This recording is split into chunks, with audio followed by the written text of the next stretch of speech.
As we kick off the new series called In the Presence of Mine Enemies, I really want to push the point that we as believers, we are on enemy turf.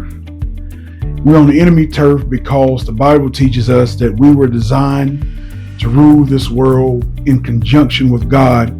But when we disobeyed God, the Bible teaches us that the prince of this world, in other words, the second most powerful thing in this world, is no longer us, but Satan himself. And so you got to understand, you're always going to be on enemy turf. You're not going to have the home field advantage. We have to understand that God has positioned us in a place of vulnerability, and the vulnerability must rely on Him. And because of that, sometimes we feel like life ain't fair. Sometimes we forget the fact that the presence of your enemies doesn't mean the absence of God. And we also forget the fact that sometimes your enemies are part of your blessing. As we're going to share in a little while from Psalms 23, we're going to see that.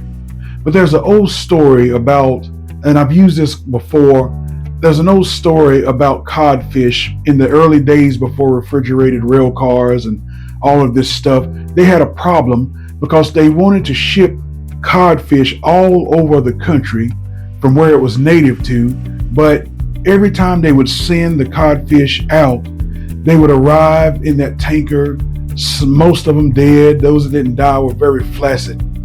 And what they figured out was the natural enemy of the codfish is the catfish.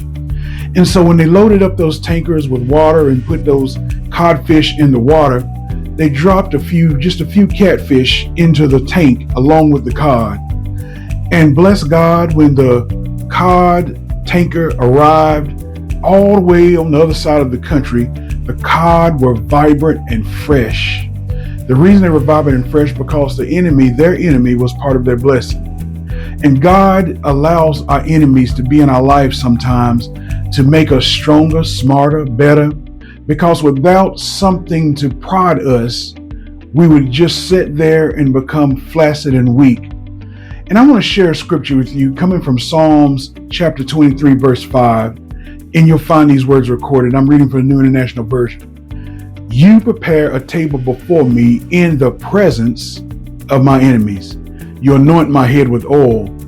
My cup runneth over. The psalmist was saying there that the presence of your enemies does not negate or take away the presence of God.